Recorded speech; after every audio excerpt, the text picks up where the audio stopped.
Je m'appelle Fabrice Patez, je travaille pour le conseil départemental des Yvelines. J'ai un parcours dans le secteur public.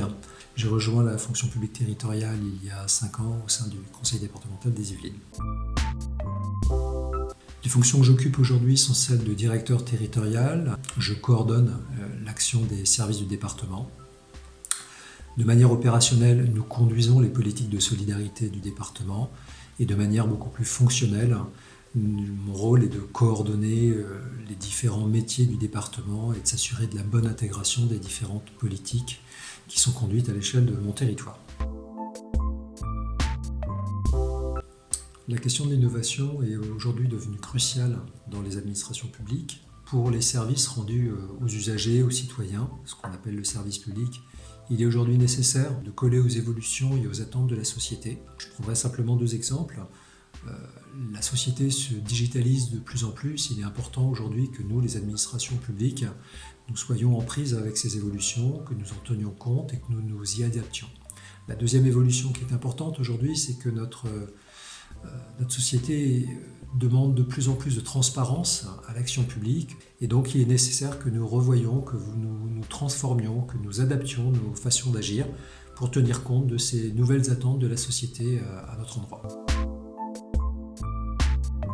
Si l'innovation est fondamentale dans le service rendu aux usagers, elle est tout aussi fondamentale dans nos organisations de travail.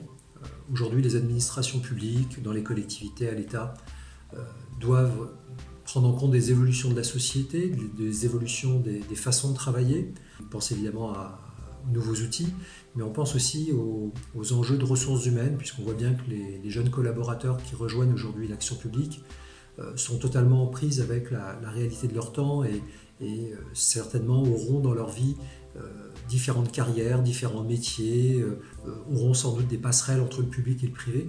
Et tout ça, ça vient réinterroger nos organisations, nos façons de travailler. Il est donc nécessaire aujourd'hui que nous intégrions ces contraintes nouvelles ou ces données nouvelles et que nous soyons imaginatifs, que nous soyons créatifs, que nous innovions aussi dans la façon d'organiser notre travail.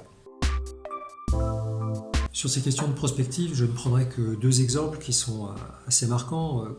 Aujourd'hui, les politiques de solidarité, de cohésion sociale, on le voit bien, sont mises à rude épreuve. Il est clair que le tout institutionnel, tel que nous le vivons depuis la création d'État-providence, doit nécessairement être mis en question. Nous pensons que la société civile peut apporter une contribution à ces politiques de solidarité. Et donc nous devons, à travers une capacité de prospective, d'innovation, être capable de dessiner comment demain on peut tisser des complémentarités entre société civile et acteurs institutionnels au service de plus de cohésion sociale. Un deuxième exemple, c'est la conjonction nécessaire entre transition environnementale et transition sociale. La prospective doit nous aider justement à imaginer ces nouveaux chemins. Pour tous les enjeux et toutes les raisons que je viens de lister, je pense que le nouveau diplôme est une belle opportunité pour les candidats de développer de nouvelles compétences et pourquoi pas de les apporter au service de l'action publique, une action qui fait sens.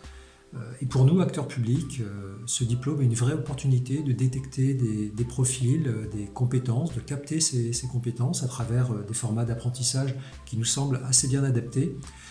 Et donc pouvoir développer cette culture de l'innovation, de la disruption et de la prospective au sein de nos organisations publiques.